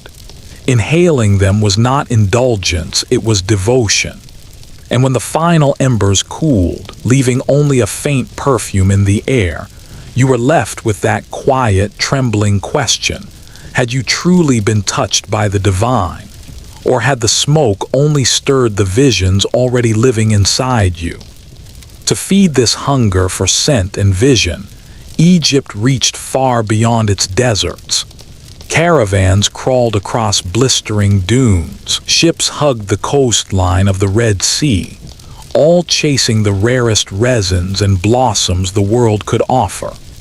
From the mountains of Punt came myrrh, dark, sticky tears of a tree said to be beloved by the gods themselves.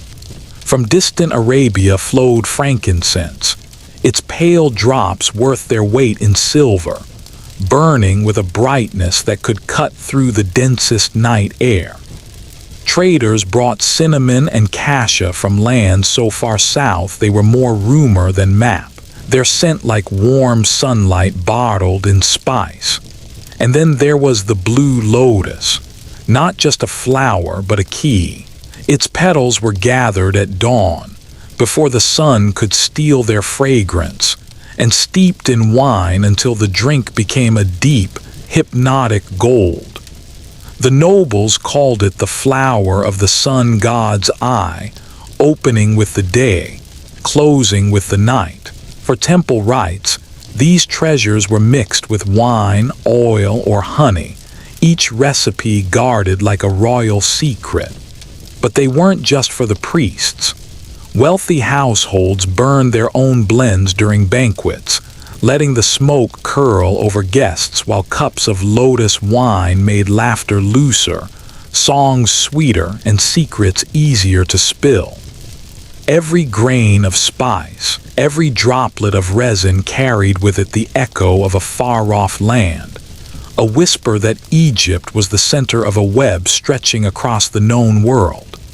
And in every corner of that web, there were plants, flowers, and roots waiting to be turned into a bridge between mortals and gods. Picture this: a grand hall glowing with lamplight, its walls painted in deep reds and golds that shimmer under the flicker of flame. Musicians sit cross-legged along the edges, plucking lyres and blowing into double pipes, weaving a melody that feels both playful and ancient. Servants move like shadows, carrying trays of figs, roasted duck, and bowls of honey-drenched dates. In the center, a low table overflows with cups of dark wine, each one steeped with petals of blue lotus, until the air above it is heavy with a sweetness that seems to cling to your thoughts. Guests lounge on cushioned benches, their linen robes loose, their jewelry catching the light like drops of fire.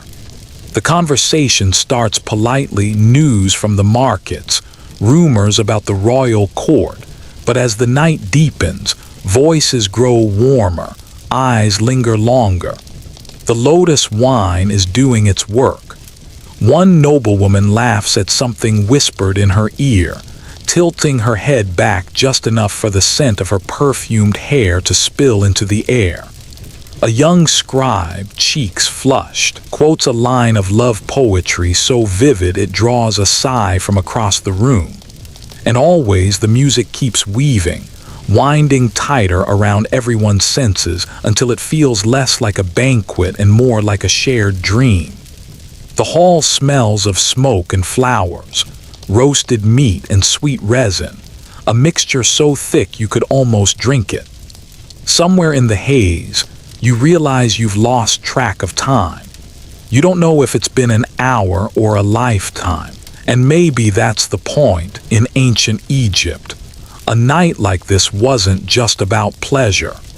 It was about leaving the ordinary world behind and stepping, if only for a little while, into something bigger, softer, and endlessly more mysterious. Now imagine being invited somewhere you weren't supposed to go. A gathering not in the open courtyards or lavish banquet halls, but deep inside a private chamber of the temple complex. No servants bustling in and out, no musicians for show. Just a handful of people, all sworn to secrecy. The air here is heavier, darker. The torches burn with resin-soaked flames that spit and hiss, filling the room with a thick perfume of frankincense, myrrh, and something sharper, a scent you can't quite name but which makes the back of your neck prickle. Low chants ripple through the space, not for entertainment but for focus, each note drawn out until it vibrates in your teeth. At the center sits a wide stone basin.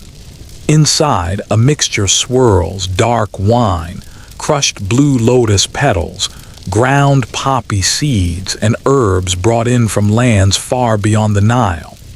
The priest overseeing the ritual doesn't pour it into cups. Instead, he ladles it into small alabaster bowls, each one cool to the touch, each one meant for a single person.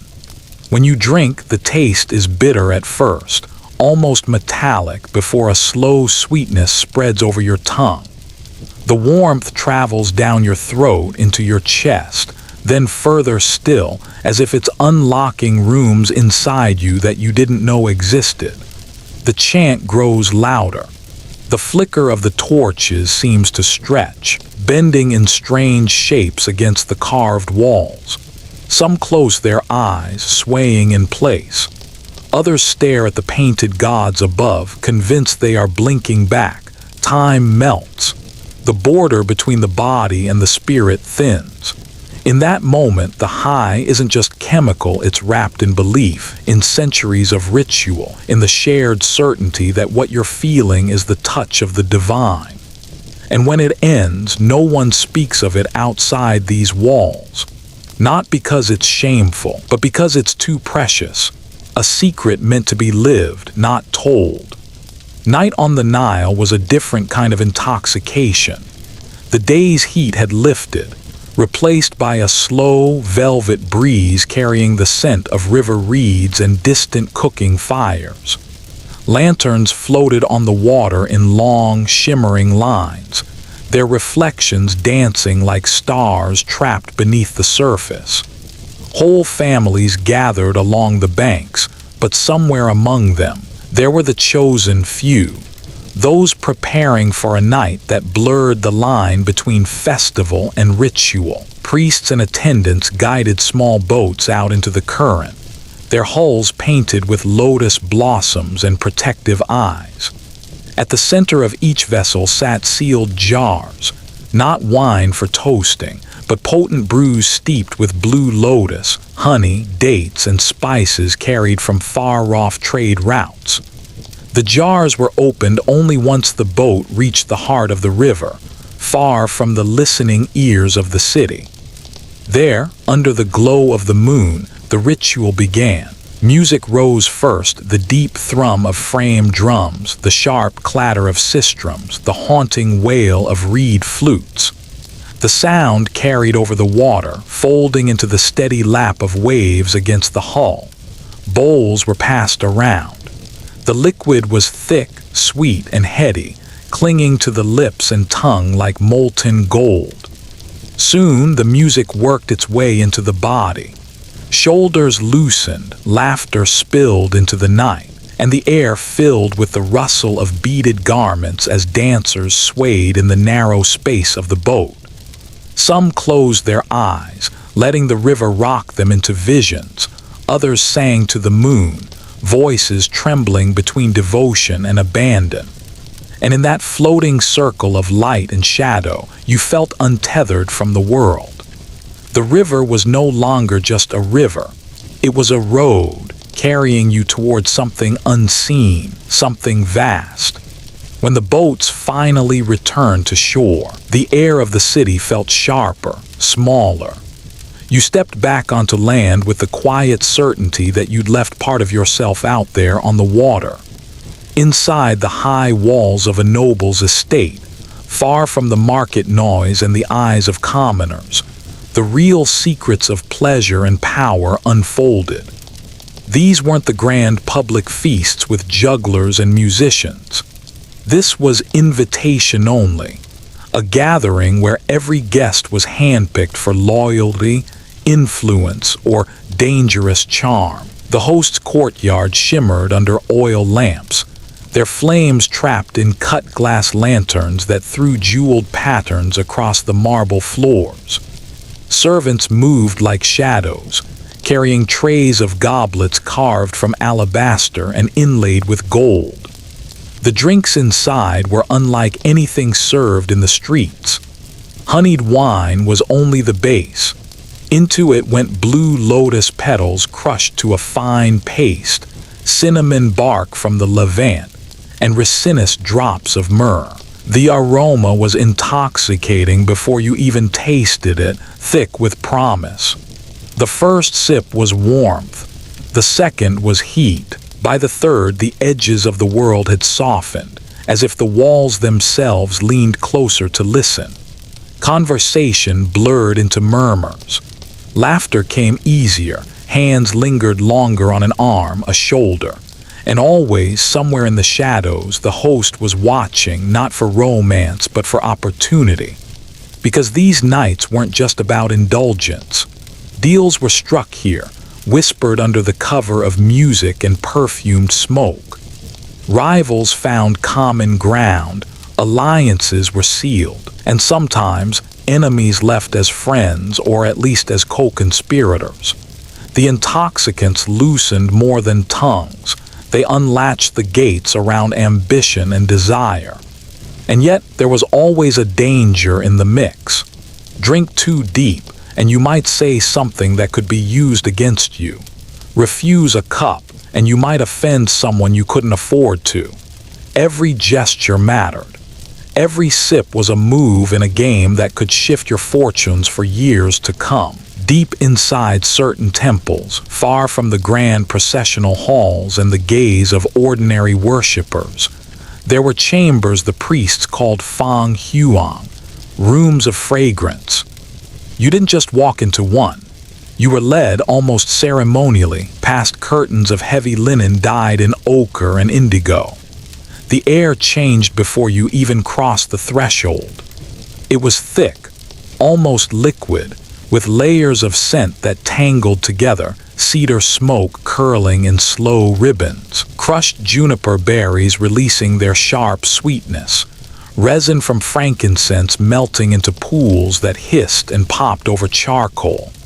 Somewhere beneath it all was another note, fainter, stranger, the faint bitterness of blue lotus steeped in warm water, evaporating into the air until you breathed it without realizing. The light in these rooms was dim, not from lack of flame but from control. Every lamp hooded, every glow diffused through alabaster screens so that faces became softer, shadows deeper. Cushions were piled in circles, their fabrics smelling faintly of myrrh. You were encouraged to sit, to sink, to close your eyes. The chanting began almost imperceptibly, a hum from unseen throats. It wasn't music meant to be listened to, it was meant to be felt, vibrating in your ribs, tugging at the rhythm of your own breathing. Incense burners were passed from hand to hand, each guest waving the smoke toward themselves like a blessing. After a while, time slipped.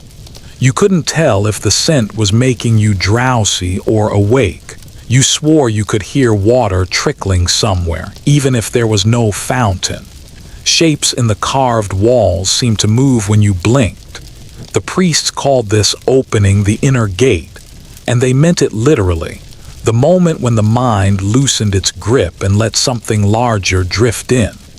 To leave one of these rooms was like waking from a dream you weren't sure you wanted to end. The air outside felt too sharp, the sun too bright, and for hours afterward, you'd catch hints of that incense on your skin and wonder if you'd imagined it all. Picture this, the Nile at night, wide and black as polished obsidian, reflecting a crescent moon so perfectly it feels like the gods hung it there just for you. The air is soft, warm enough to sit outside without a cloak, carrying the mingled scents of river water, baked silt, and flowers drifting from the banks. Somewhere upstream, a line of reed boats appears, each one glowing with small oil lamps that rock gently with the current. These weren't fishing boats. They were pleasure barges, floating salons for Egypt's elite. Cushions and carpets covered the decks, jars of sweet date wine sat in easy reach, and trays of honeyed figs passed from hand to hand. In the center, a low brazier burned blue lotus petals mixed with herbs, the smoke curling upward in lazy spirals. Musicians sat cross-legged near the bow, plucking at lutes, shaking sistrums, and tapping small hand drums. The music was hypnotic, not loud, but insistent, pulling your attention like a tide. Conversations drifted and softened as guests began to sway in time, their movements slower, looser. Cups were refilled, laughter got warmer, and the line between music and heartbeat blurred. Some guests reclined against one another, their eyes half-lidded, whispering things that would be forgotten by morning. Others stood near the rail, watching the moon's reflection break and reform on the water with every ripple, as if the world itself was breathing with them. It wasn't just indulgence, it was communion. The river was sacred, the lotus sacred, the wine sacred. Every sense was engaged. The taste of fruit, the scent of petals, the press of warm air, the sound of strings in the dark. And when the barges finally drifted apart, each passenger carried with them the same quiet astonishment, that for a few hours they had floated between two worlds. When archaeologists first cracked open certain tombs along the Nile, they expected the usual treasures, gold amulets, painted sarcophagi, maybe a few jars of preserved food for the afterlife. What they didn't expect was the scent. Faint, but still clinging to the air after thousands of years, a ghost of something sweet and resinous. It came from small alabaster jars, their lids sealed tight with beeswax.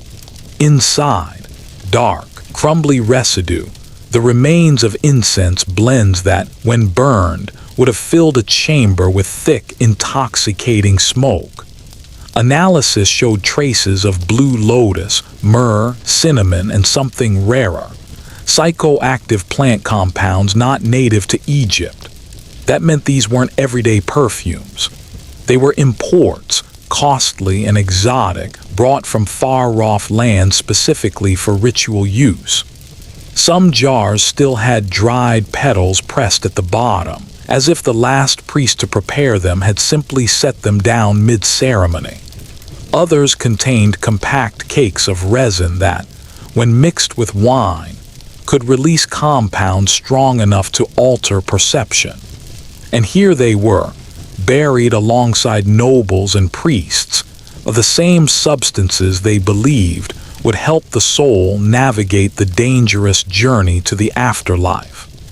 One burial chamber even held a reed mat stained deep purple, as though a liquid had been spilled in the middle of some long-forgotten rite. Maybe it was just wine, or maybe it was wine laced with the same mind-opening plants that fueled temple visions. Either way, the implication was clear, in life and in death. They carried these tools of transcendence with them. Because to the ancient Egyptians, entering the next world wasn't just about being prepared materially. It was about arriving in the right state of mind, already lifted, already halfway to the realm of the gods. So here we are, friends. We've walked through temples drowned in incense. We've tasted wines laced with blue lotus. We've watched dancers whirl in the torchlight until their shadows looked like gods themselves. We've seen how a flower, a powder, or a chant could lift a whole crowd out of the ordinary and into something timeless, something divine. The Egyptians didn't need to separate science from spirit, body from soul. To them, the trembling in your chest after a cup of lotus wine wasn't just intoxication. It was proof that the gods were near, brushing against your skin, whispering through your heartbeat. They lived in a world where every flicker of flame, every wisp of smoke, every golden amulet pressed to the chest could be a bridge to eternity. And maybe that's why their rituals still fascinate us today. Because deep down we still wonder, what would it feel like to be swept out of ourselves, to dissolve into music and firelight, to believe, even for a moment, that the divine had chosen to touch us? We'll never know exactly what visions filled their nights, but we know they sought something bigger than themselves, something more than the grind of the everyday. And in their search, they left us a legacy, not just of pyramids and pharaohs, but of longing, of wonder, of the wild human urge to reach beyond the veil. So as you close your eyes tonight, let yourself imagine it. The slow beat of drums in the distance, the warm haze of incense wrapping around you, the stars glittering over the Nile, and the soft voice of a priest saying, "Step closer. The gods are waiting." Thanks for being here with me, for wandering through the mysteries of the ancient world. Sleep well, dream deeply, and who knows, maybe tonight you'll walk through that temple too. Good night, my friends.